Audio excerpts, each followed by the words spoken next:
Hello, welcome to the CATIA video tutorials. In this video tutorial, we are trying to understand how to animate constraints inside CATIA V5. So let's start. For this, I'm going to draw one of the mechanism known as slider crank mechanism. So if you don't know this mechanism, try to get some insights about this mechanism first, and then we'll first of all understand this. Then we'll understand this animate constraint command. So inside this mechanism, basically you can see that there is one crank, okay, and one of them is connecting rod and one of them is the piston, okay. So I will try to understand this mechanism. First of all, this is our crank, this is our connecting rod, and this is our piston, okay. So this crank is generally connected with a shaft of the crank is generally connected with or coupled with a motor. So whenever this shaft rotates, this crank will just rotate, okay, and whenever this rotates, this connecting rod will basically reciprocate, okay, or it will just move, that is general planar motion. The motion of this connecting rod is generally general planar motion. It will have some angular velocity, also it will have some translatory motion.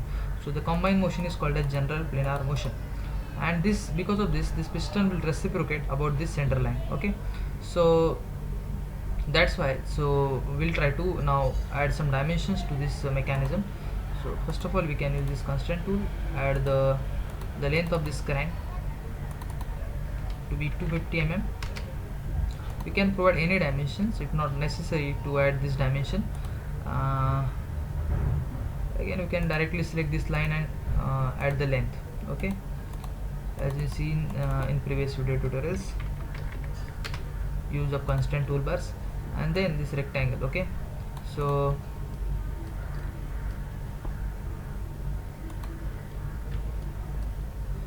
if you select this point and then select this line, horizontal line, then you can add the coincidental constraint which is already there, and suppose try to add dimension to this rectangular part.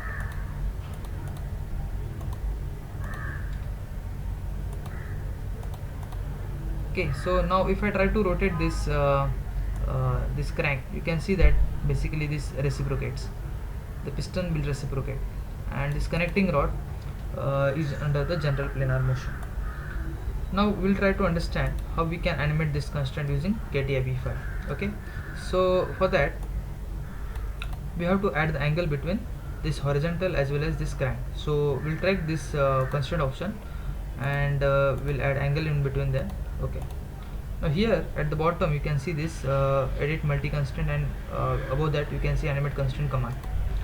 Now in animate constraint, when you select this command, you have to select this angle, okay, and the first value is a 0, which is initial value, and the final value is 360, okay, and number of steps you can increase to 25, okay. Based on your computer performance, you can add this number of steps. Here there are options like one shot, reverse, loop, and this repeat. You have to on this repeat option. Here these are the play and pause animation commands. So if I try to select this, you can see that we can just hide these constraints, okay, and if you hide these constraints,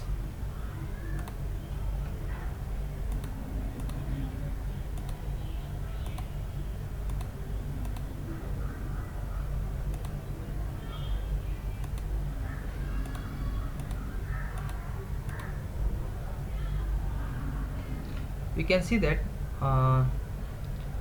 this animation is now playing, okay, and you can just stop this by clicking on this pause animation button, okay. Then there is a also stop animation button. After selecting this, it will again start. So in this way you can basically animate the constraint. So for this animation constraint, you should rotate, you should basically first of all give the angle and variation of the angle, that is first value from 0 degree to this, okay, and number of steps. So based on number of steps, this animation will work. So in this way we can basically use this animate constraint command inside this CATIA V5 in order to understand the motion of different parts of a mechanism.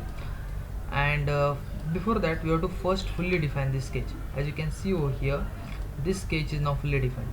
So your sketch should be fully defined before applying these constraints. Otherwise, what will happen, it may not be working properly. So that thing should be taken into account before working with animate constraint command inside CATIA v5.